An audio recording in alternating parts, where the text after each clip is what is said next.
Assalamualaikum, selamat datang di Bolowali. Saya Taufik Kliwon dan di sini saya akan berbagi video kisah Waliullah. Jangan lupa like, komen, dan subscribe ya. So stay tune. Terima kasih.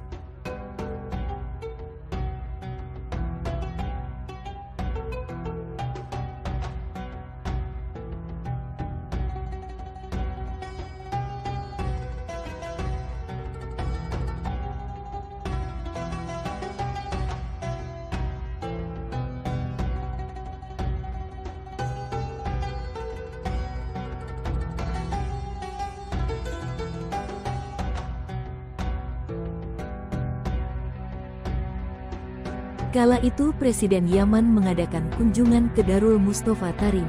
Guru saya, Syekh Umar Husain bercerita. Lalu cerita dilanjutkan. Sebagai tuan rumah, Habib Umar menyambutnya dengan sambutan istimewa. Beliau bahkan menggandeng tangan Presiden dan mengajaknya untuk berkeliling melihat suasana di Darul Mustafa. Melihat pemandangan itu, ada salah satu santri asal Amerika yang merasa sangat janggal dan bertanya-tanya. Santri tadi menggumam, bagaimana bisa Habib Umar yang terkenal dengan kewaliannya bisa menghormati Presiden sedemikian rupa? Bagaimana bisa beliau dekat dan bergandengan tangan dengan sosok yang terkenal dengan kezaliman dan kediktatorannya itu? Ia akhirnya mendatangi Habib Ali Al-Jufri untuk menanyakan hal itu. Tapi Habib Ali malah menjawab, "Mengapa kau malah bertanya padaku? Tanyakan saja langsung kepada Habib Umar."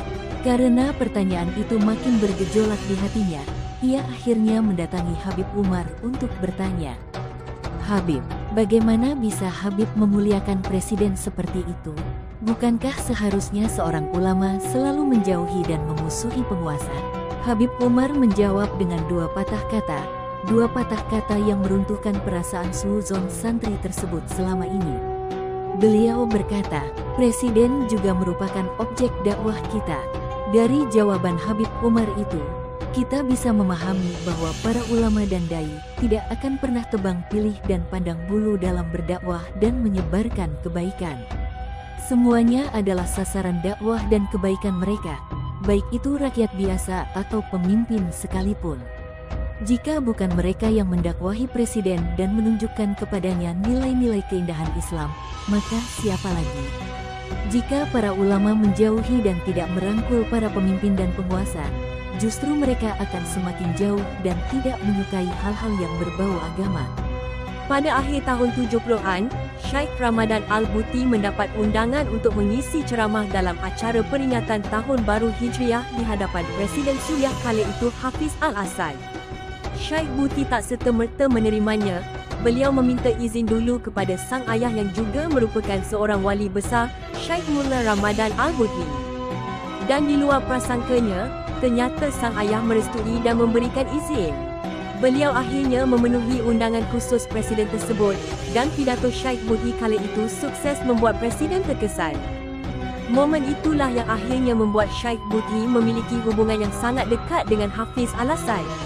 Presiden Hafiz begitu kagum dengan pemikiran-pemikiran Syekh Buti yang menurutnya sangat maju dan luas, sangat berbeda dengan pemikiran ulama-ulama lain yang hanya bisa mengkritik dan mencaci maki pemerintahannya di atas podium dan mimbar-mimbar. Kala itu Hafiz Al-Assad memang sedang sangat sensitif kepada ulama-ulama yang aktif dalam gerakan Islam, khususnya Ikhwanul Muslimin. Presiden Suriah yang terkenal dengan kediktatorannya itu tak segan memenjarakan orang yang terang-terangan mengkritik dan menyerang pemerintah. Tak sedikit ulama yang dipenjara, banyak juga yang memilih keluar dari Suriah dan dicekal untuk masuk kembali. Kedekatan Syekh Buti dengan pemerintah jelas membuat banyak pihak tak suka. Mereka menuduh beliau sebagai ulama penjilat, pengecut, ulama bayaran, ulama su, buruk dan julukan keji lainnya.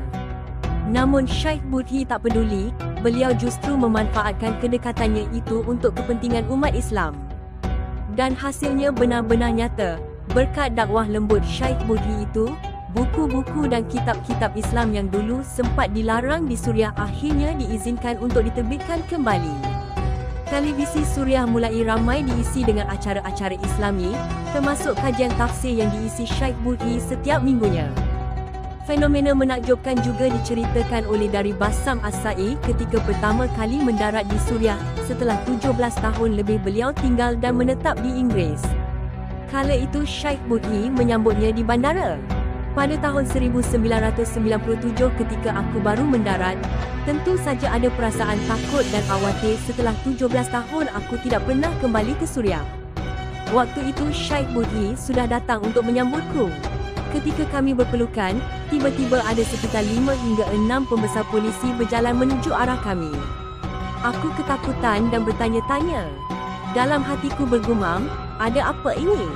Apakah mereka semua ingin menangkapku? Tapi betapa terkejutnya diriku setelah mengetahui bahawa mereka hanya ingin menculik Sheikh Buthi dariku. Mereka terlihat sangat menghormati beliau. Ada yang meminta fatwa mengenai problem isterinya. Ada yang curhat mengapa Sheikh Buthi tidak menambah jam kajian di televisi dan ada juga yang meminta agar beliau meringankan bahasa kajiannya agar lebih mudah dipahami. Kisah ini sangat mengagumkan dan bisa dipetik pelajaran. Tapi tidak berhenti di sini. Dikisahkan bahwa pasca bertahun-tahun dekat dengan Sheikh Buthi, Presiden merasa ada sesuatu yang aneh. Penyebabnya adalah selama ini Sheikh Buthi sama sekali tidak pernah meminta imbalan apapun atas nasihat dan arahan yang beliau berikan. Sheikh Buthi memang tak pernah memanfaatkan kedekatannya dengan Presiden untuk meraup keuntungan duniawi. Sejak dulu beliau tetaplah sosok yang zuhud dan sederhana. Habib Ali Al-Jufri bahkan pernah bercerita bahwa selama 80 tahun kehidupan Sheikh Buthi, beliau tidak memiliki mobil sama sekali. Selama hidupnya beliau dan keluarga juga tinggal di lantai 4 apartemen kontrakan. Untuk mengobati rasa penasarannya, suatu hari Presiden Hafiz memerintahkan anaknya Basil untuk menemui Sheikh Buthi secara khusus dalam rangka menyampaikan bahwa Presiden siap memberikan apapun yang Sheikh Buthi minta. Tawaran itu telah disampaikan, tapi beliau justru mengirimkan pesan untuk Presiden. Sampaikan salam hormat dan terima kasihku untuk Presiden. Sampaikan bahwa aku tidak meminta apa-apa. Aku hanya meminta satu hal, keluarkan mereka yang ada di dalam dan masukkan mereka yang ada di luar. Tak lama setelah itu, 3.000 anggota Ikhwanul Muslimin, yang kebanyakan dari mereka dulu pernah mencaci maki Sheikh Buthi dan menuduh beliau sebagai ulama penjilat, dibebaskan dari penjara. Cekal tokoh-tokoh Ikhwanul Muslimin yang ada di luar negeri juga dicabut oleh Presiden. Dan pada akhirnya pada tahun 2013, Sheikh Buthi yang sudah seperti seorang bapak yang mengayomi masyarakat Suriah, dengan jasa-jasa yang menggunung dan tak terhitung itu, beliau meninggal dunia. Syahid dibunuh oleh golongan radikal yang menghalalkan darahnya karena dianggap sebagai penjilat dan pembela pemerintah, Toghut, yang zalim. Kita bisa memetik pelajaran yang sangat berharga dari kisah Sheikh Buthi. Ada makna tersirat yang bisa diteladani. Janganlah terlalu mudah berprasangka buruk kepada seseorang, lantas menyematkan label penjilat, ulama su, pengecut, munafik, dan lain sebagainya kepada ulama, kiai, ormas, atau bahkan pesantren yang memiliki hubungan dekat dengan pemerintah. Sekali lagi tolak ukur di dalam hal ini adalah keikhlasan dan ketulusan hati yang tidak pernah bisa kita ketahui sampai kapanpun. Kita tidak pernah memungkiri bahwa ulama su dan penjilat pemerintah memang ada. Tapi jangan sampai kita lupa sebagaimana Habib Ali Al-Jufri pernah sampaikan bahwa di zaman ini yang tak kalah banyak adalah para penjilat publik. Mereka yang menyerang dan mencaci maki pemerintah hanya demi tepuk tangan, pujian, pujaan dan simpati para pengikut dan pendukungnya, hanya agar publik dan khalayak menganggapnya sebagai pahlawan penyuara kebenaran yang tegas dan gagah berani. Kita harus paham bahwa yang menjadi tolak ukur dalam dakwah bukanlah keras atau lunak, tegas atau tidak. Selama itu merupakan kebenaran dan kebaikan yang disampaikan dengan cara yang baik dan benar pula, maka bungkus dan kemasan tak akan pernah mempengaruhi.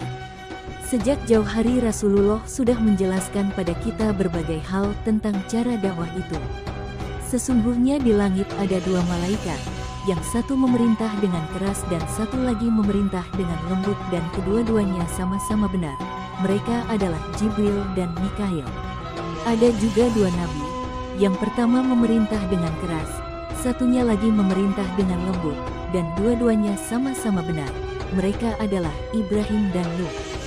Dan aku memiliki dua sahabat. Yang satu memerintah dengan lembut, satu lagi memerintah dengan keras, dan dua-duanya sama-sama benar. Mereka adalah Abu Bakar dan Umar.